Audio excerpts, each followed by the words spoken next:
Perfecto, llegamos a la parte donde vamos a ver el gráfico de I barra MR, que en español sería individuos y el rango móvil.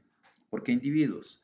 Bueno, según el ejemplo anterior lo vimos, esto está tratando de decir que nosotros estamos tomando datos consecutivos.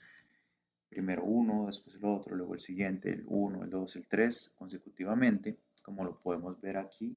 Tomamos el uno, luego el 2, luego el 3 y simplemente vamos calculando uno por uno. Ahora, entonces, ¿qué tiene de particularidad este gráfico?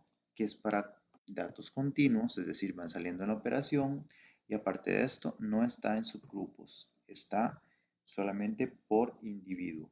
Es decir, cada muestra tiene solamente una observación. Aquí tengo la muestra uno con una observación, la muestra 2 con otra observación. ¿Qué es lo que tengo aquí? Nada más para hacerles un recordatorio de cómo se calcula la información para el rango, porque la parte del gráfico individual es muy sencillo. Yo nada más pongo el 6.5, luego pongo el 5.99 y así consecutivamente. Cuando estamos hablando del rango, recuerden que el rango es una diferencia entre el número menor y el número mayor. Entonces, para la primera parte sería el rango de estos dos, es decir, la diferencia de estos dos, luego la diferencia de estos dos, la diferencia de estos dos, y así va constantemente moviéndose.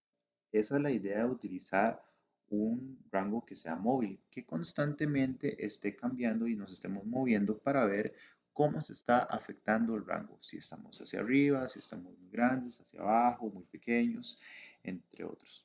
Entonces, bueno, este dato de acá no lo vamos a ocupar, solamente está aquí como referencia, que se acuerden que para poder calcular la parte del rango se utilizan las diferencias.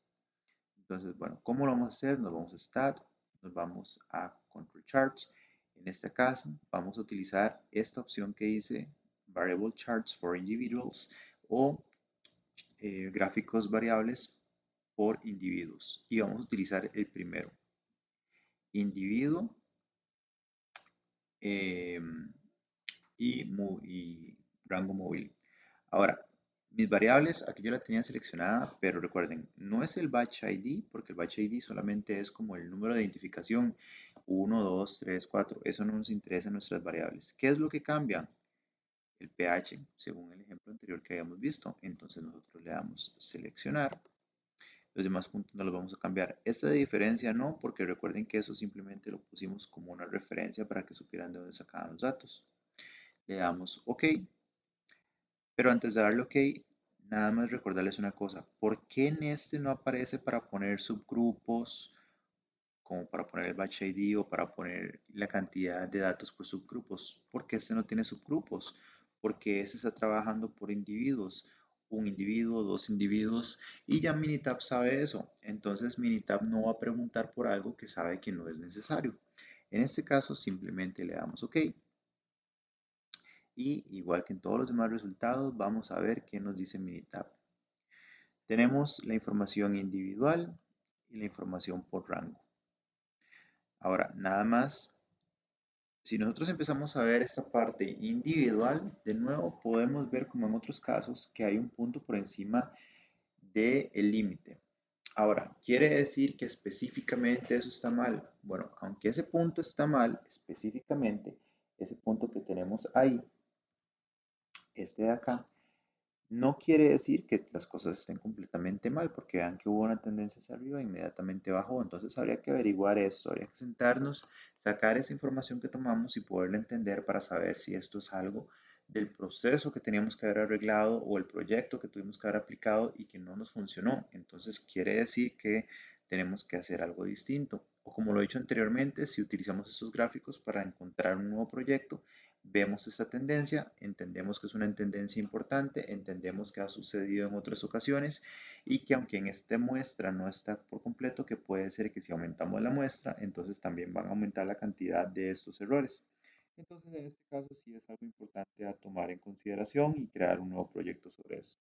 Recuerde que aunque los gráficos de control se utilizan para controlar, al menos en lo que es Six Sigma, el proyecto que hemos realizado contra las métricas o contra los objetivos que nos hayamos planteado, también nos puede ayudar para saber dónde vamos a obtener o dónde vamos a escoger un proyecto. Pero entonces en este caso hay que revisar esto para ver si es atípico o si es algo que podemos dejar pasar porque realmente no es tan importante. En este caso, por ejemplo, para este específico ejemplo, podría suceder que de un pronto a otro cambiaron una máquina nueva, trajeron una máquina nueva, entonces hizo este cambio y luego ya cuando las personas aprendieron a utilizarla, ya continuaron exactamente igual. Son pequeños detalles que hay que tomar en cuenta. No tenemos que pensar que nuestro proyecto ya está erróneo simplemente porque este puntito está por fuera. No quiere decir eso. Quiere decir que solamente tenemos que averiguar un poquito más. Ahora, si nosotros nos vamos al de abajo, vean que este es el individual, pero si nosotros nos vamos hacia el de rangos, vemos que al menos a nivel de rangos estamos perfectamente, que no tenemos un problema. En otros gráficos que hemos visto algunas tendencias que hay hacia arriba o hacia abajo que son un poco peligrosas. En esta podríamos pensar sobre esa tendencia, además que este puntito de acá está muy cerca o está casi que rozando con el límite inferior. Nosotros tendríamos que revisar si existió también una tendencia aquí abajo y ver por qué fue que subió. Tal vez no sea tan importante, pero podríamos entenderlo. Recuerden, aunque Minitab no se los marque, hay cosas un poco obvias o un poco em, bueno, es algo que el mismo gráfico nos está diciendo, es algo que el mismo gráfico está tirándonos en ese específico punto. Entonces, cuando esto va bajando así, podría ser algo de control que tengamos que revisar, algo que tengamos que averiguar. Recuerden, el hecho que Minitab no lo tire no quiere decir que no pueda existir algo. Puede existir algo perfectamente, dado que Minitab solamente se maneja con ciertas reglas existentes. Ustedes pueden ir más allá de esas reglas y pensar un poquito más sobre por qué está bajando aquí. Como estaba diciéndoles aquí, el del rango está perfectamente bien. Vean que está bien distribuido.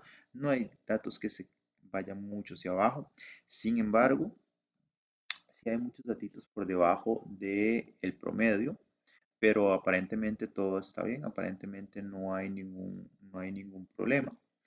Ahora, nada más para que vean, si ustedes posicionan el mouse encima de uno de los puntitos, ahí nos va a decir los datos. Eso es para dos observaciones, 0.6. Si me vuelvo para acá, me dice que 12.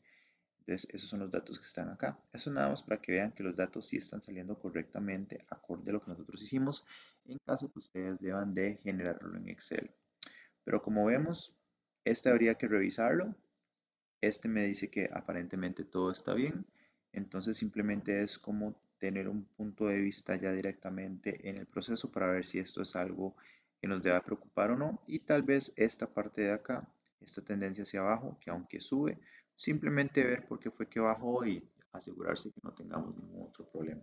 Entonces, hasta aquí llega la parte de cómo realizar un gráfico individual y de promedio, perdón, de rango móvil.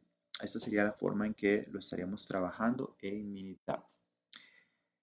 Les agradezco muchísimo el tiempo y nos vemos en próximos videos. Muchas gracias.